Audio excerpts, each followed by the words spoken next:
বারুইপুরের জল যন্ত্রণার ছবি সামনে এসেছে, আপনাদের দেখাবো সেই ছবি।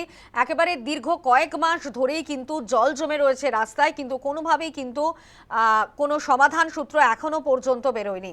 বারুইপুরে জমে রয়েছে জল কয়েক মাস ধরে, সেখানে রাস্তায় জমে রয়েছে জল। মল্লিকপুর স্টেশন সংলগ্ন হরিহরপুর, সেখানে কিন্তু কোনো রকমভাবেই এই জল জমার কোনো সমাধান বা সমস্যা যে চলছে দীর্ঘ কয়েক মাস ধরে, সেই সমস্যা সমাধানের কোনো চেষ্টা করা হয়নি।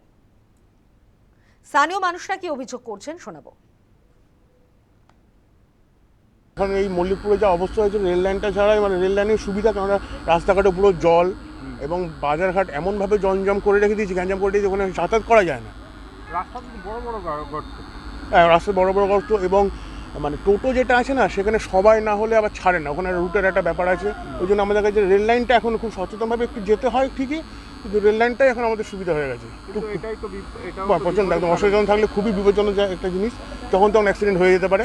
কিন্তু এমন একটা অবস্থা হয়ে আছে মল্লিকপুরে, রেল লাইনটা এখন সবাই একটা রাস্তা হিসেবে ব্যবহার শুরু করে দিয়েছে। আপনার কেন নিচে জল, আর তো কিছু করার নেই, এরমভাবে চলতে হচ্ছে। হ্যাঁ, ট্রেন দেখে রেখে চলতে হচ্ছে। বাচ্চাকে নিয়ে তো স্কুলে যাচ্ছে, হ্যাঁ, রোজই আসতে হচ্ছে। মানে এটার কি বিকল্প কিছু নেই? না, এটা তো বিকল্প আর কিছু নেই তো। কতদিন ধরে এরকম ভাবে যাতায়াত? এরকম চিরকালই বর্ষার সময় এরকমই হয় সবসময়। প্রশাসন বা পঞ্চায়েত কোনো ব্যবস্থা? না, সবাই দেখছে, জানছে, সবই হচ্ছে, সব এরকমই চলছে বরাবর। नीचे पानी जमा हुआ है, इतना सारा परेशानी हो रहा है, इसीलिए ट्रेन के पटरी से आ रहे हैं। बच्चे लोगों को लेके आना तो बहुत दिक्कत की हाँ, बात है। बहुत दिक्कत की बात है, रिस्क की भी बात है। ये तो सरकार को चाहिए ना कि नीचे का रोड बना दे। नीचे का रोड नहीं है क्या? नीचे रोड में पानी भरा हुआ है, इतना प्रॉब्लम हो रहा है, तभी तो पटरी पर से आ रहे हैं। नहीं तो किसी को शौक है कि जान में खतरा, रिस्क लेके हम लोग आए।